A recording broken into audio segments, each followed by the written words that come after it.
सो है everyone, student on YouTube channel में आप सभी लोगों का स्वागत है। आज का जो टॉपिक है इसमें हम लोग डिस्कस करेंगे सोर्सेज ऑफ हिंदू लॉ के बारे में, जो कि फैमिली लॉ 1 के नाम से भी जाना जाता है। तो अगर आपका ये टॉपिक है, अगर आप जानना चाहते हो हिंदू लॉ का सोर्सेज क्या क्या है, तो वीडियो को शुरू से लेकर अंत तक जरूर देखो, काफी ईजी से समझाने वाला हूँ।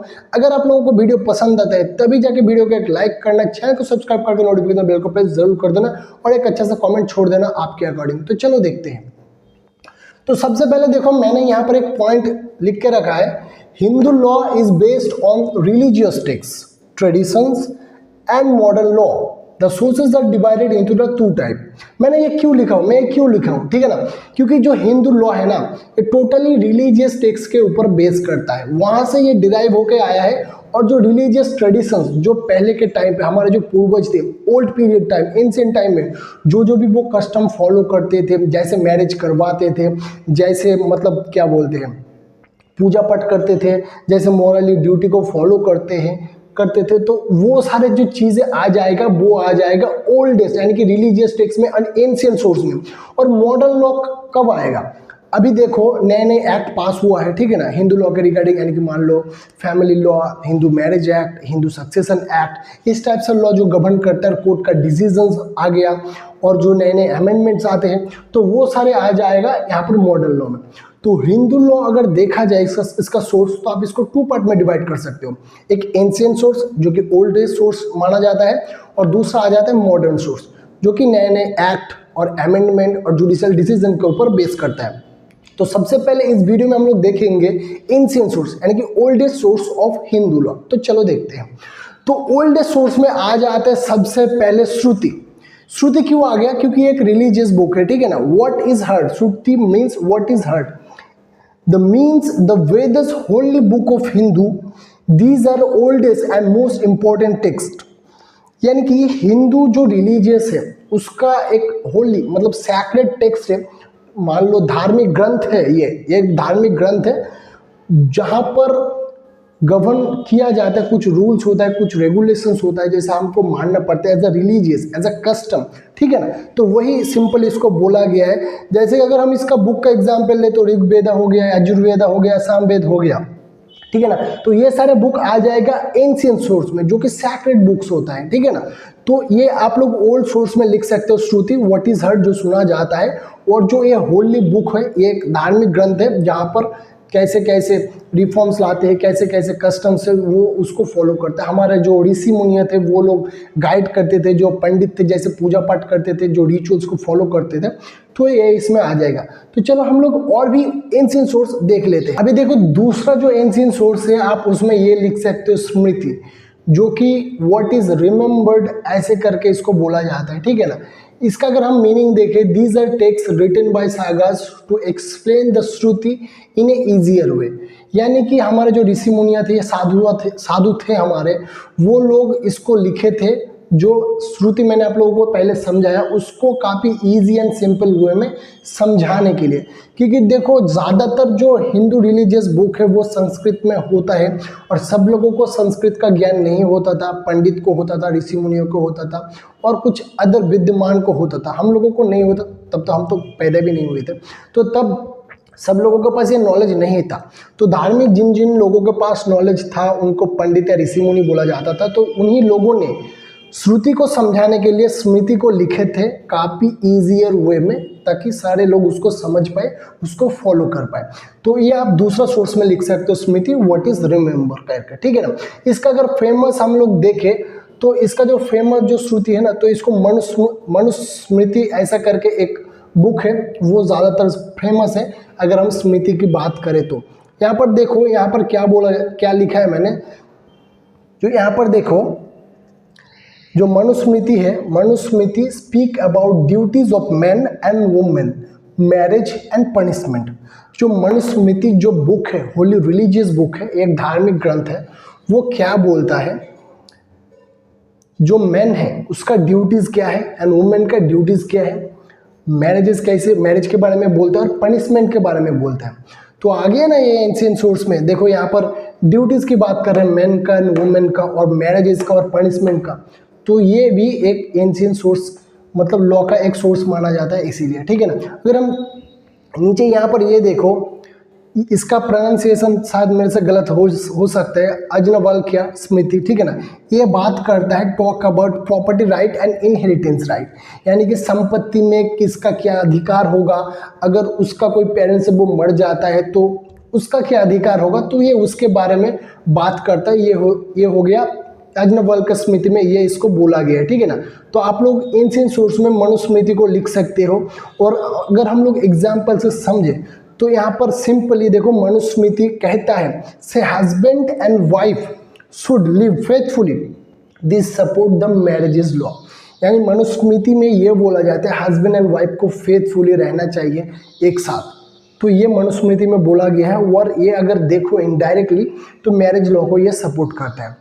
तो चलो अभी हम लोग अनदर सोर्स देख ले। तो देखो यहाँ पर जो अनदर सोर्स है आप उसमें लिख सकते हो अनदर एंशिएंट सोर्स में कस्टम एंड यूजेस, जो कि पुराने टाइम पे उसको फॉलो किया जाता था, वो भी एंशिएंट सोर्स में आ जाएगा, ठीक है ना। तो यहाँ पर देखो local traditions follow for a long time by the people, ठीक है ना। बाय द पीपल, मान लो एंशिएंट टाइम में बहुत सारे लोग एक ट्रेडिशंस को फॉलो करते थे बहुत टाइम तक, तो वो भी सोर्सेस ऑफ लॉ के अंदर आ जाएगा। तो लेकिन यहाँ पर एक कंडीशन देखो, it must be N ancient and not against the morality और लॉ, ये एक पुरानी प्रैक्टिस होना चाहिए, ठीक है ना, और ये मोरालिटी के अगेंस्ट ना हो। मोरालिटी आप लोगों को पता ही होगा, और पता नहीं है तो मैं छोटा सा एग्जाम्पल देकर आप लोगों को समझा देता हूँ। अगर कोई भी टीचर हम लोगों को पढ़ाता है तो हमारा मॉरल ड्यूटी ये होता है हम उसको रिस्पेक्ट करें, तो ये हो गया मॉरलिटी, ठीक है ना। तो यहाँ पर सिर्फ यही बोल रहा है, it must be N ancient continuous and not against the morality and law. अगर तब के टाइम पे कोई भी लॉ था, मतलब मान लो कोई राजा ने बनाया या कुछ इस टाइप से, फिर ब्रिटिशर्स ने कुछ ऐसा बनाया, अगर उसके अगेंस्ट में होगा तब वो नहीं होगा। लेकिन अगर उसके अगेंस्ट में नहीं है, मॉरलिटी के अगेंस्ट में नहीं है, और एंशिएंट सोर्स यानी कि ओल्डेस्ट टाइम से वो कंटिन्यूअस चला आ रहा है as a tradition, as a practice, then वो भी सोर्सेज ऑफ लॉ के अंदर आ जाएगा। इसीलिए आप यहाँ पर कस्टम एंड यूजेस आप लिख सकते हो as a ancient source of Hindu law, ठीक है ना। तो अभी यहाँ पर एक एग्जाम्पल से समझो, देखो जैसे मैंने आप लोगों को ऊपर बता दिया, यहाँ पर एक एग्जाम्पल मैंने लिखा हूँ, आपको वो देख लो, ठीक है ना। In some Hindu families property is share equally between sons, if this has been followed for year it become a valid custom. लेकिन हमारे हिंदू धर्म में तो ऐसा नहीं होता है, हिंदू रिलीजियस में ऐसा नहीं होता, चाहे मैन हो या वुमेन हो सभी को इक्वल शेयर मिलता है प्रॉपर्टी में। लेकिन अगर आप लोग मुस्लिम लॉ में देखोगे वहाँ पर अलग अलग है, ठीक है ना, क्योंकि यहाँ पर ये वाला कस्टम फॉलो नहीं हुआ है। तो जो भी पुराने टाइम में कस्टम फॉलो हुआ है, ठीक है ना, और जो मोरालिटी के अगेंस्ट नहीं था, कोई लॉ के अगेंस्ट नहीं था, तो वो भी कस्टम एंड यूजेस में आ जाएगा, और वो भी एक ancient source of Hindu law में आ जाएगा। तो ये था गाइस, आप लोगों को मैंने 3 totally ancient sources of Hindu law बता दिया। अभी बात करते हैं modern sources of Hindu law के। तो चलो देखो इसका जो अभी मॉडर्न सोर्स है, हम इसके बारे में बात करेंगे, और इसका जो मॉडर्न सोर्स है मैं लिख चुका हूँ, ठीक है ना। तो modern sources of Hindu law, these are based on laws made by government and decisions of courts, ठीक है ना। तो गवर्नमेंट जो भी लॉ बनाते हैं पार्लियामेंट में, ठीक है, वो सब कुछ मॉडर्न सोर्स में आ जाएगा। और जो कोर्ट नए नए डिसीजंस देता है, जो सुप्रीम कोर्ट नए नए रूलिंग्स देता है, जो कि लैंडमार्क जजमेंट होता है, तो वो भी इसके अंदर आ जाएगा मॉडर्न सोर्स में। तो सबसे पहले देखो मॉडर्न सोर्स में आप लोग लिख सकते हो लेजिस्लेशन, जो कि स्टैट्यूटरी लॉ के नाम से भी जाना जाता है। लेजिस्लेशन क्या है, अगर आप लोगों को पता नहीं है, तो एक स्टैट्यूटरी बॉडी है जिसके पास पावर होता है लॉ बनाने का, और वो लॉ को ड्राफ्ट करता है, और जब वो बिल प्रेजेंट होता है पार्लियामेंट में, वो पास हो जाता है, प्रेसिडेंट साइन कर देता है, तब जाकर वो एक्ट बन जाता है, ठीक है। तो law made by parliament to reform and clarifies Hindu law, कोई भी लॉ पार्लियामेंट में बनाया गया होगा या फिर बनाया गया होगा या फिर बनाया जाएगा, उसको कोई अगर ओल्ड लॉ है उसमें कुछ रिफॉर्म्स यानी नए अमेंडमेंट लाने के लिए और कुछ क्लैरिफाई करने के लिए, तो वो भी मॉडर्न सोर्स के अंदर आ जाएगा। कुछ रिलेवेंस एक्ट मैं यहाँ पर लिखा हूँ, आप लोग देख सकते हो, इसको भी आप लोग as a modern source of Hindu law में लिख सकते हो एग्जाम पॉइंट ऑफ व्यू से, ठीक है। तो यहाँ पर देख सकते हो हिंदू मैरिज एक्ट 1955, अब हिंदू सक्सेशन एक्ट 1956 जो हिंदू मैरिज एक्ट है, यहाँ पर मैरिजेस कैसे होंगे, क्या क्या एसेंशियल इंग्रेडिएंट्स है मैरिजेस के, क्या क्या आपको रिचुअल्स फॉलो करना होगा, ठीक है, तो ये सब कुछ मेंशन किया गया है। तो ये भी sources of modern Hindu law में आ जाएगा। और हिंदू सक्सेशन एक्ट, ये भी यहाँ पर हिंदू सक्सेशन एक्ट में आ जाएगा, क्योंकि यहाँ पर कैसे कैसे अगर कोई भी आपका पेरेंट्स वो मर जाता है, उसका प्रॉपर्टी आप लोगों को कैसे मिलेगा, तो वो हिंदू सक्सेशन के एक्ट के अंदर आ जाएगा। और अनदर देखो तो Hindu adaptation and maintenance act 1956, तो हिंदू एडप्टेशन एक्ट के तहत आप अगर किसी को भी अडॉप्ट करना चाहते हो तो उसके कौन कौन से प्रोसीजर होंगे इसमें दिया गया है। अगर आपका कोई पेरेंट्स, मान लो एक पेरेंट्स है, उसका सन है, वो उसको नहीं देख रहा है, तो ये Hindu adaptation and maintenance act के तहत उसको सीव कर सकता है और वो मेंटेनेंस अपने सन से क्लेम कर सकता है अगर वो उसका देखभाल ना करे तो। और यहाँ पर अनदर एक Hindu minority and guardianship act, इसके तहत कौन माइनर होगा और कैसे कोर्ट उसका गार्डियन अपॉइंट करेगा, तो ये कुछ भी मेंशन किया जाता है। तो यहाँ पर मॉडर्न सोर्स में आप ये कुछ भी लिख सकते हो एज अ पॉइंट वाइज करके, और मॉडर्न सोर्स में आप अगर ये लिखोगे तो काफ़ी अच्छा सोर्स आ जाएगा। तो चलो देखते हैं दूसरा मॉडर्न सोर्स क्या है। तो यहाँ पर देखो अनदर जो मॉडर्न सोर्स है, यहाँ पर आ जाएगा जुडिशियल डिसीजन, जो कि केस लॉ के नाम से भी जाना जाता है। यानी कि हमारा जो कोर्ट है जो भी ऑर्डर पास करता है, मतलब जो कि जजमेंट पास करते हैं, वो रूल ऑफ लॉ हो जाता है। यहाँ पर आप लोग देखो द मीनिंग अगर हम इसका देखें तो यहाँ पर बोला जाता है decision made by courts become a rule to follow in future cases called the precedent. यहाँ पर प्रेसिडेंट शब्द क्यों यूज़ किया गया है? अगर आप लोग लॉ स्टूडेंट होगे तो अब आप लोगों को पता होगा, अगर अभी आप लोग जूनियर होगे तो आप लोग काम करोगे, आपका उतना एक्सपीरियंस नहीं है, ठीक है ना, आप उतना अच्छा खासा स्किल भी नहीं है, आप उतना अच्छा खासा कमा भी नहीं पाओगे। लेकिन जब जब आपका एक्सपीरियंस बढ़ता जाएगा, आपके पास अच्छा खासा नॉलेज होगा, धीरे धीरे आप थोड़ा बहुत अर्न भी कर पाओगे। तो सिमिलर केस यहाँ पर इसको अगर अलग तरीके से समझा जाए तो सुप्रीम कोर्ट, वो जो कि सुप्रीम होता है होल ओवर इंडिया का, वो सुप्रीम है। जो सब डिस्ट्रिक्ट कोर्ट है उसके ऊपर हो जाता है डिस्ट्रिक्ट, डिस्ट्रिक्ट के ऊपर हो जाता है high court, and high court के ऊपर हो जाता है सुप्रीम कोर्ट। यानी मान लो अगर कोई भी सिमिलर केस है, ठीक है ना, और हाई कोर्ट ने उसके रिगार्डिंग एक जजमेंट पास करके रखा है, तो जो डिस्ट्रिक्ट कोर्ट है उसको भी वो फॉलो करेगा और जो सब डिस्ट्रिक्ट कोर्ट है वो भी उसको फॉलो करेगा, लेकिन सुप्रीम कोर्ट उसको फॉलो नहीं करेगा। लेकिन अगर कोई भी ऐसा एक डिसीजन या फिर कोई भी एक ऐसा जजमेंट सुप्रीम कोर्ट ने पास किया है और वो सिमिलर केस है और सिमिलर सर्कमस्टांसेस में फॉल करता है, तो जितने सारे भी कोर्ट अवेलेबल है, सब डिविजन कोर्ट हो गया, डिस्ट्रिक्ट कोर्ट हो गया, हाई कोर्ट हो गया, वो जजमेंट को फॉलो करेंगे। क्योंकि ये बोला जाता है कि सुप्रीम कोर्ट कोई भी ऑर्डर पास करता है वो रूल ऑफ लॉ हो जाता है और सभी उसको फॉलो करते हैं। तो सिंपली ये भी मॉडर्न सोर्स में आ जाएगा डिसीजंस ऑफ कोर्ट। तो अभी अनदर मॉडर्न सोर्स देखते हैं। तो अभी हमने देखो अनदर जो मॉडर्न सोर्स है वो लिख लिया हूं मैं, अभी आप लोगों को बता देता हूं जो अनदर मॉडर्न सोर्स क्या है, आप क्या लिख सकते हो। तो इसमें अनदर मॉडर्न सोर्स में आ जाएगा justice, equity and good conscience, जो कि फेयर है, प्रॉपर है, मॉरली राइट है, वही इसको बोला जाता है। इसका अगर मीनिंग देखें, if there is a no written law और कस्टम द जज use fairness, moral sense and reason to decide any decision, to take any decision, ठीक है ना। फॉर एग्जाम्पल मान लो कोई भी एक बंदा है, ठीक है ना, ये दो बंदा है, इन दोनों के बीच में प्रॉपर्टी डिस्प्यूट हो गया, अभी मान लो, ठीक है ना, फॉर एग्जाम्पल अभी के टाइम पे, लेकिन उन दोनों के पास किसी के पास भी डॉक्यूमेंट नहीं है और कोई ऐसा लॉ भी नहीं है, सिर्फ मान लो।